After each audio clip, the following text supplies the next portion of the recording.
Salam Indonesia. Anda menyaksikan Breaking News bersama saya Eva Jayantika.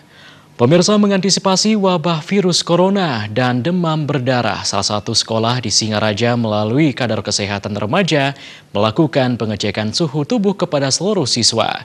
Pengecekan ini rencananya akan terus dilakukan selama beberapa hari ke depan.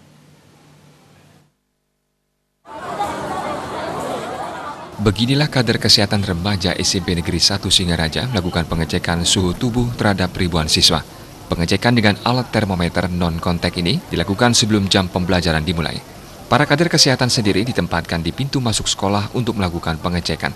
Khusus di Buleleng belum ada instruksi, namun pihak sekolah mengambil inisiatif sendiri untuk melakukan langkah antisipasi peredaran virus corona dan demam berdarah. Kepala Sekolah SMP Negeri 1 Singaraja, Niputu Karnadi menjelaskan, kegiatan ini akan terus dilaksanakan selama 1 bulan ke depan. Program ini mendapat antusias yang luar biasa dari orang tua siswa yang tak ingin siswanya terkena virus yang membahayakan ini.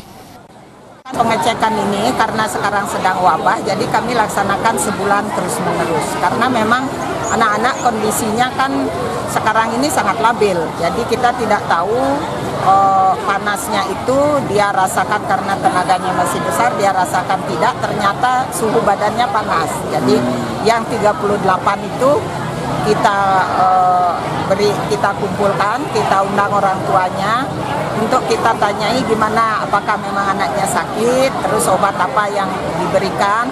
Jadi itu tindakan kita. Tetapi dari seminggu kemarin anak-anak normal-normal saja. Ya. Dari hasil pengecekan yang dilakukan semuanya normal, rata-rata 36 derajat. Kegiatan ini akan terus dilakukan bila nanti ditemukan ada yang suhu tubuhnya di atas normal, pihak sekolah akan memanggil orang tua siswa yang bersangkutan. Komang Yuda, Bali TV.